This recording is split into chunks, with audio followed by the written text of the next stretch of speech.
Interesting point जो मैंने यहां पर रखने की कोशिश की है वो ये है कि ये टीम अब वो टीम है जिसकी जिम्मेदारी है, मुझे नहीं पता कि प्रधानमंत्री पद के उम्मीदवार होंगे नरेंद्र मोदी या नहीं, 2014 में भारतीय जनता पार्टी को जीत दिलाने की।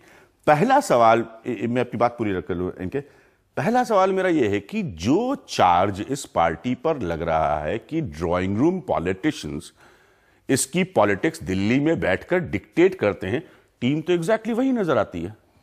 अभिज्ञान, आपने जिस तरह से ये पूरा दिखाया और जिस शैली में दिखाया उसमें यूं कहा जा सकता है समअप करके कि कुछ हारे हुए सेनापतियों या कुछ ऐसे सैनिकों जिन्होंने बंदूक कभी देखा भी नहीं है, वो लिस्ट और डिटेल्ड हो सकती है। मैंने कहा मैं इरिटेट नहीं करना चाहता अपने व्यूअर को। हाँ, उनको लेके हम से युद्ध में जा रहे हैं। खैर वो कोई बात नहीं है। इकोनॉमिक्स में एक माइक्रो पिक्चर होती है, एक मैक्रो होता है।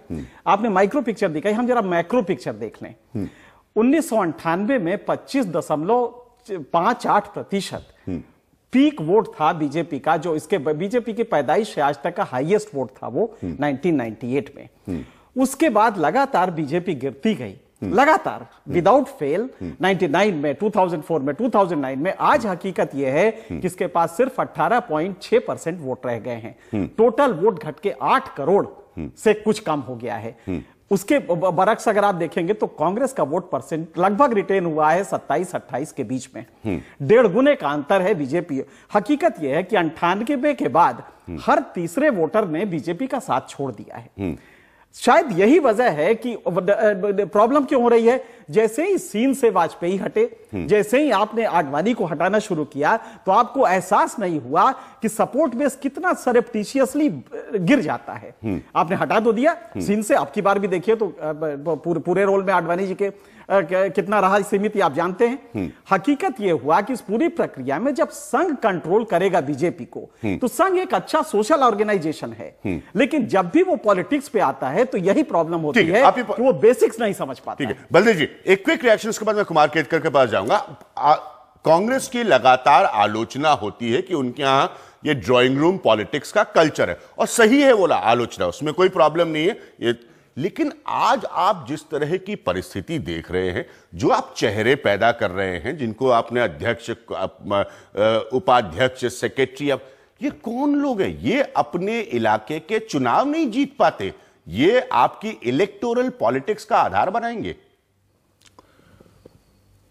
देखिए, पिछले कुछ वर्षों से भारतीय जनता पार्टी जिस तरह अपने संगठन को खड़ा कर रही है, उसमें मैं देख रहा हूं कि जनाधार वाले नेता लगातार छूटते जा रहे हैं, और ये पार्टी की बहुत बड़ी कमजोरी है।